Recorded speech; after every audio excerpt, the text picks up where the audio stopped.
Hey guys, today I'm going to go over my worst performing Pokemon investments. Now, just because they're my worst performing doesn't necessarily mean they're bad investments, but compared to my other ones, these ones haven't done as well. That is not saying that these in the future won't do well, but just as I've had them and how much I bought them for, they haven't done that great. There will be a couple of them in here that I'm showing you that actually have done well per se for how much I paid for them and how much they're worth now. But I'll talk about the reasoning why they're still not that great. So let's start with our first investment here. So the first one that isn't that great is Shining Fates. So Shining Fates Elite Trainer Box. I bought this basically for MSRP. I only have two of them. You'll notice a trend here with the first few I show you here. They're all Elite Trainer boxes. I bought two of these, and honestly, a lot of these I bought when I was new to investing, and I wasn't really thinking about some stuff.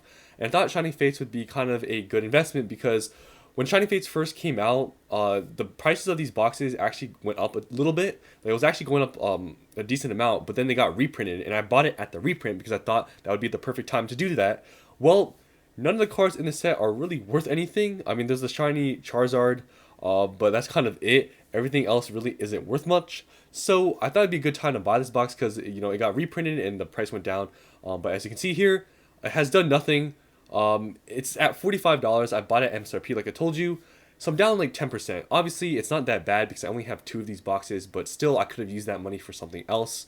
And yeah, this is just not that great of an investment. So honestly, I was trying to sell these for a loss even under market, and I still couldn't sell it because it's honestly not that popular of a set. So definitely not the best decision I've made. But luckily, like I said, I don't have too many of these, so it's okay. Next is Hidden Fates. Now, Hidden Fates is one of those boxes that I'm kind of surprised didn't really take off because there's a lot of good cards in this set. The market price right now is only at 170. I have only one of them. I bought it for $157, so I'm up 8%, but really that's nothing. I've had this box for well over a year, probably even 2 years now, and it's really hasn't done anything. I mean, 8% in 2 years is not good at all. This is one of those that I feel like in the future could really take off, but I mean, it's been 2 years around that time, like I've said, that I've had this box, and it really hasn't done much, which I'm kind of surprised. But yeah, just one of those boxes where I feel like it's really good, but still, it's still pretty cheap. It hasn't really gone up much since I bought it. Next is Vivid Voltage. Now, honestly, this box I just bought because I wanted to collect it. I didn't even buy this for investing purposes. I just wanted this box, honestly, because it has a Pikachu in front of it, and I like Pikachu. So I only have one of these. Bought it for $36 from Target, and the market price right now is around $40. So I'm up 11%, but really, 11% for the price it's at. It's really nothing of a gain because it's only $4. But like I said, didn't really buy this for investing purposes, but I mean, I have it in my investments, so this is one of them that didn't do that well, but like I said, just bought this to collect it. Next is Evolution's Elite Trainer Box. Now this one I have a little small story about. So you can see here I paid $229 for this Elite Trainer Box, but actually the most of it was from trading credit from a LCS by me. I did I think probably like $190 trading credit, and the rest was cash. I only paid like $40 cash for it.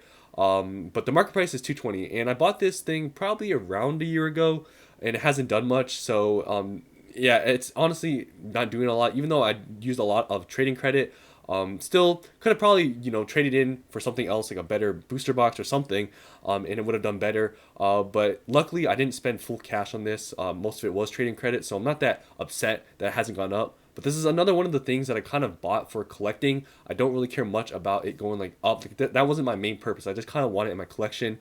But definitely this box, if you did buy it in cash like a while ago, like about a year ago, like I did, you're probably not doing that well in this because the market price and just the price alone has really not done anything.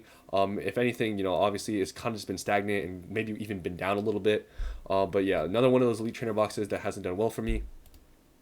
I think this is the last Elite Trainer box that I have on this list. But you can see here, I don't have many Elite Trainer boxes, and that's because, honestly, they take up a kind of lot of space, so I don't have many. But here we have the Celebrations Elite Trainer box. I have two of them, bought them for $72 each, and you can see the market price is at around $75. So I'm up 4%, which is really nothing. These were actually at one point around like $85, but I'm noticing a lot of them are kind of getting cheaper now. You can get them for $75. So really haven't had much of a gain. And I've had these for well over a year as well. So obviously 4% in 1 year is not great at all. So another one of those Elite Trainer boxes that hasn't done well.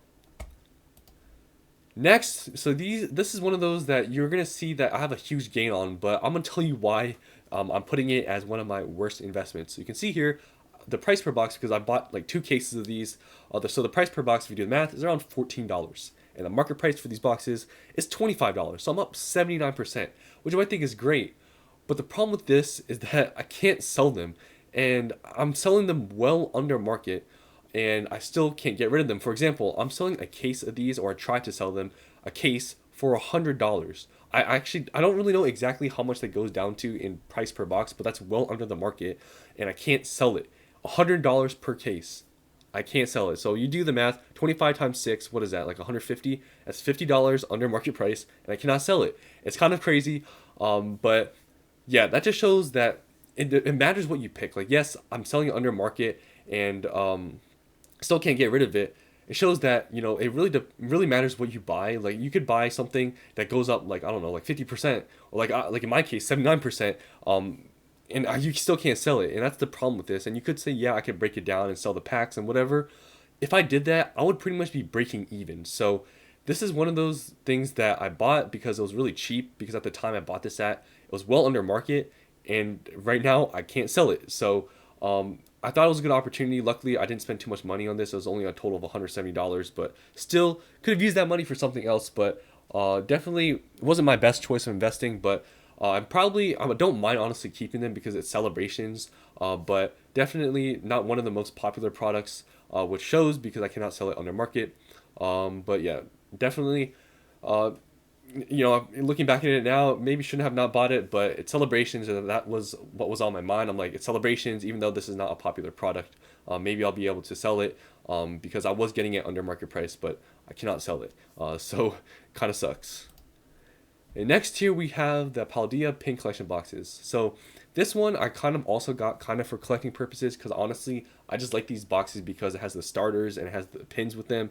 But investing wise, you can see here it's another one of the stories with the last boxes, the Dragon Pulp Prime collection boxes, where I bought it under market, and you can see I'm up 47%, but you can't really sell them. Like, I've tried to sell these for literally how much I paid for them at around $100, and I can't sell it. So I'm selling it literally 47% under market, and I can't sell them because some of these boxes just aren't that popular. So if you're wanting to sell some of these not as popular products in person, which I'm trying to do, you're going to have to go pretty low with the price. Or else people really aren't going to be interested.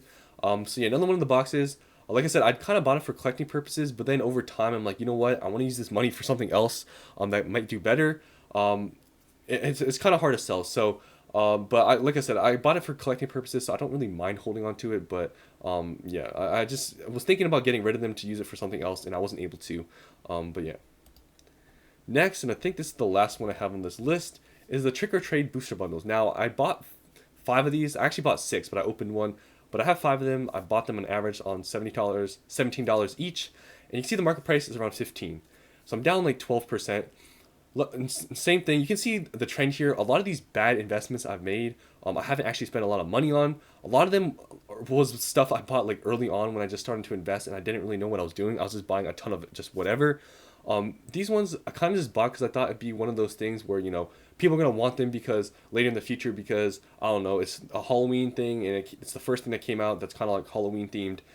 But you can see it's been around only maybe like, I don't know, half a year since I bought these, but it hasn't done anything. Honestly, I don't know what I was thinking at the time. It is possible these will maybe do well in the future, but they've also come out with another version of these. I just don't think there's much that this thing offers. I mean, if you look at the set, it's just basically hollow cards with like a little stamp, and that's it. There's not any like chase cards really. So you could say there might be some value because it's a Halloween themed thing, but honestly, I don't think this is gonna do that well. But luckily, I didn't spend too much money on it because it hasn't done well for me, and it kind of just takes up a lot of space. So that is all my worst investments. You can see here, like I said, I didn't spend a lot of money on these. If you total them all up, it's not that much money. My investments that have done well way outperform the ones that have done bad. So overall, 100%, investing into Pokemon and all these products has still been worth it 100%. But you can see here and you can learn that some of these products aren't really that good. These weird products like these booster bundles and some of these collection boxes really aren't worth it because they're hard to sell. They just don't really move that much. So yeah, those are all of my worst performing investments. So what do you guys think about this list? Do you guys think, I made a mistake at the time, or was I maybe, in the right mind, but just, it just didn't work out? Let me know what you think. Did you guys invest into any of these products like me and mess up? Let me know down in the comments below, and thank you for watching, and I'll see you on the next one.